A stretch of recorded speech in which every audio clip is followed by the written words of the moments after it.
Hi வணக்கம், நான் உங்களோட ராட்ஸ் பேசுகிறேன். இன்னைக்கு பக்தியுடன் ராட்ஸில் எல்லாருமே கேட்டுகிட்டே இருக்கிற பதிவுங்க இது. ஆக்சுவலாக இதை வந்து நான் 2-3 பதிவாக போட்டிருக்கேன், சின்ன வீடியோவாக போட்டிருக்கேன், பெரிய வீடியோவாக போட்டிருக்கேன். நீங்கள் பார்த்துருக்கீங்களா?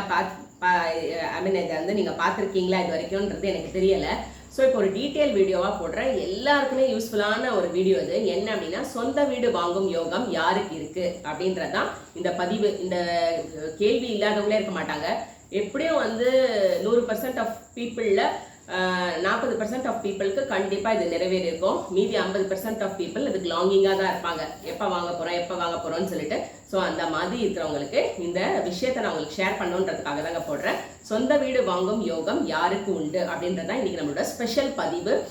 சொந்த வீடு அப்படின்றதே பார்த்தீங்கன்னாக்க பலரோட கனவு இல்லையா? சொந்த வீட்டில் வாழணும். நான் ஒரு அது வந்து என்ன சொல்றது, ஒரு தனி மனிதனா இருக்கிற எல்லாருக்குமே வந்து மனசுக்குள்ள அவன் ஒரு சொந்த இடத்துல, ஒரு சொந்த வீட்டில் நம்ம இருக்கணும் அப்படிங்கிறது எல்லாரோட ஆசையாக தான் இருக்கும். டெஃபினட்டா அதை வந்து எல்லாருக்குமே பூர்த்தி அடையணும்னு. சில பேருக்கு பூர்த்தி அடையிறது, சில பேருக்கு அடைய மாட்டேங்கிறது. ஸோ அந்த யோகத்தை எப்படி உண்டு பண்ணிக்கிறது, இல்லை அது யார் யாருக்கு அமையும் அப்படின்றது தான் இந்த பதிவு. எலி வலையானாலும் தனி வலைன்னு சொல்லுவோம். ஸோ அந்த மாதிரி எல்லாருக்குமே அவங்கவுங்களுக்குன்னு ஓனா இருக்கணும் அப்படின்னு நினைக்கிறதுல தவறே கிடையாது. அது போல நமக்குன்னு ஒரு வீடு இருக்கிறது அப்படின்றது நமக்கு ஒரு மன நிறைவை கொடுக்கும் ஒரு விஷயம். ஸோ இப்போ இருக்கிற சூழ்நிலையில சொந்த வீடு அப்படின்றது ஒரு எட்டாக்கனியாக தான் இருக்கு.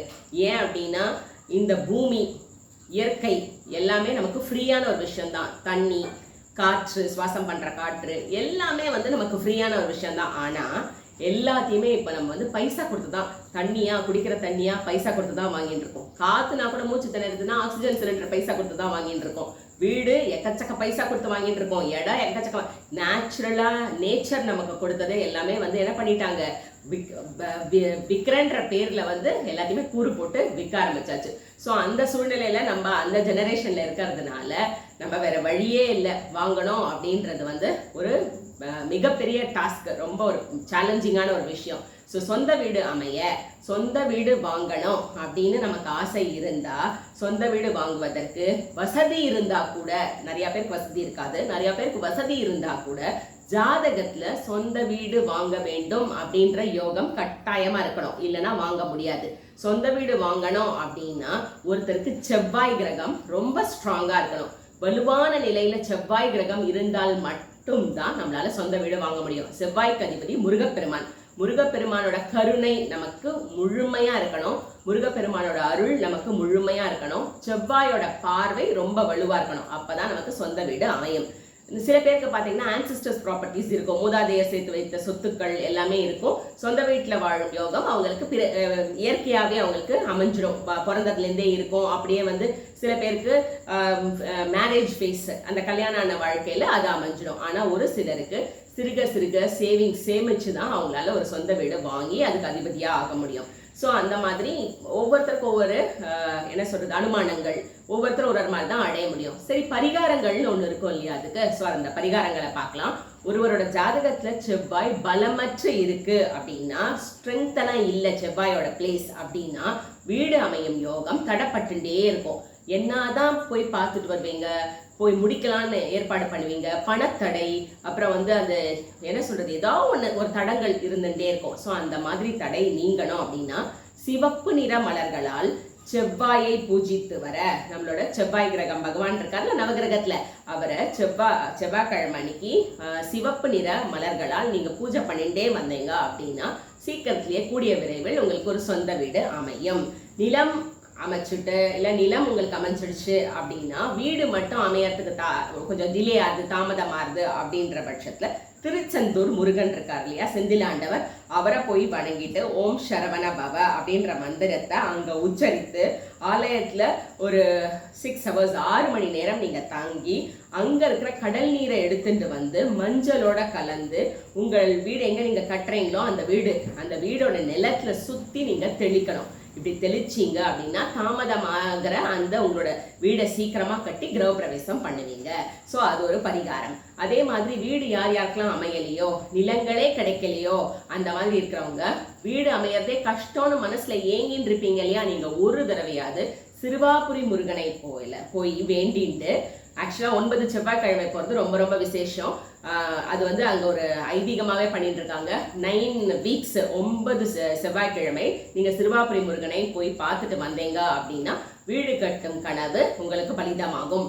அப்படியே என்னால் 9 வாரம் போக முடியாது அப்படின்னா ஒரு வாரமாவது போயிட்டு அப்புறம் வீட்டில் நீங்கள் ஒவ்வொரு செவ்வாய்க்கிழமையும் சிறுவாபுரி முருகனை வேண்டிகிட்டே வாங்க. உங்களுக்கு கூடிய விரைவில் சொந்த வீடு அமையும். சரி, நிலம் வீடு வாங்கும் யோகம் வந்து எனக்கு அமையறது. பூமிக்காரகனான செவ்வாய் வந்து எனக்கு அதுக்கு இன்னும் வந்து ஒரு என்ன சொல்றது பிடிமானம் கொடுத்து டக்குன்னு முடியல அப்படின்னு நினைக்கிறவங்க வீட்டு அருகில் இருக்கும் சுப்பிரமணிய சுவாமி கோவிலுக்கு விடாம செவ்வாய்க்கிழமை போயிட்டே இருங்க. நம்மளோட கர்மா இருக்கும், அந்த கர்மா கழியிற மட்டும் போய் தான் ஆகணும், வேற வழி கிடையாது. போன வாரம் போனேன், இந்த வாரம் போனேன், அடுத்த வாரம் போனேன், 4 வாரம் ஆச்சு, 7 வாரம் ஆச்சு, கர்மா இருக்கு. அதை கழியிற வரைக்கும் நீங்க அந்த முருகப்பெருமானை போய் பார்த்துட்டே இருங்க.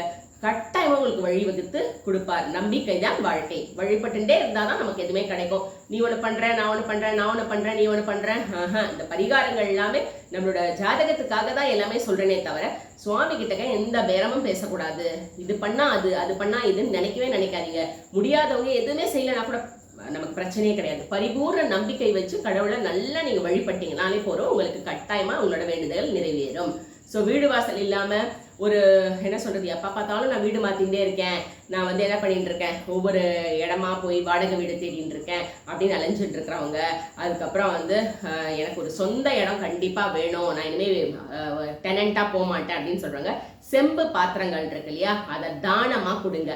அப்படி நீங்க கொடுத்தீங்க அப்படின்னா இந்த பரிகாரத்தை செஞ்சா நிச்சயம் வீடு பிராப்தி இருக்கும், வீடு வாங்குவீர்கள் அப்படின்னு ஒரு ஐதீகம் இருக்கு. ராமநாமத்தை செங்கல்ல எழுதி ஏதாவது ஆலயம் கட்டுவாங்க இல்லையா, பெருமாள் ஆலயம், பெருமாள் கோவில் கட்டுவாங்க இல்லையா, அங்க நீங்க வந்து அட்லீஸ்ட் ஒரு கல்லானம் ராமநாமத்தை எழுதி ராம ஜெயம் அப்படின்னு எழுதி ஸ்ரீராம் ஜெயம்னு எழுதி நீங்க அந்த கட்டுற இடத்துல அந்த பெருமாள் கோவிலுக்கு ஒரு கல்லாவது நீங்க வாங்கி கொடுங்க. அப்போ உங்களுக்கு வீடு வாங்குற யோகம் கட்டாயமா இருக்கும், நீங்க கட்டி ஈஸியா முடிப்பீங்க. இது ஒரு ஐதீகம். சரியா? இந்த பரிகாரங்கள்ல உங்களுக்கு எது முடியறதோ நீங்க கட்டாயமா செய்யுங்க. நல்ல நம்பிக்கை வைங்க, சுவாமியை நல்லா வேண்டிக்கோங்க. எது முடியறதோ பண்ணுங்க. முடியலன்னா நான் சொன்ன மாதிரி வீட்டுல இருந்தபடிக்கு கூட நீங்க பிரார்த்தனை பண்ணிக்கோங்க. உங்க எல்லாருக்குமே நல்லபடியா சொந்த வீடு அமையணும்னு என்னோட வாழ்த்துக்கள். இந்த வீடியோ உங்களுக்கு பிடிச்சிருக்குன்னு நினைக்கிறேன். லைக் பண்ணுங்க, ஷேர் பண்ணுங்க, கமெண்ட் பண்ணுங்க. நம்ம சேனலை சப்ஸ்கிரைப் பண்ணி வச்சுக்கோங்க. இமீடியட் அப்டேட்ஸ்க்கு மறக்காம பெல் ஐகான் கிளிக் பண்ணுங்க. அப்பதான் நோட்டிபிகேஷன்ஸ் வரும். See you, bye bye, tata, take care.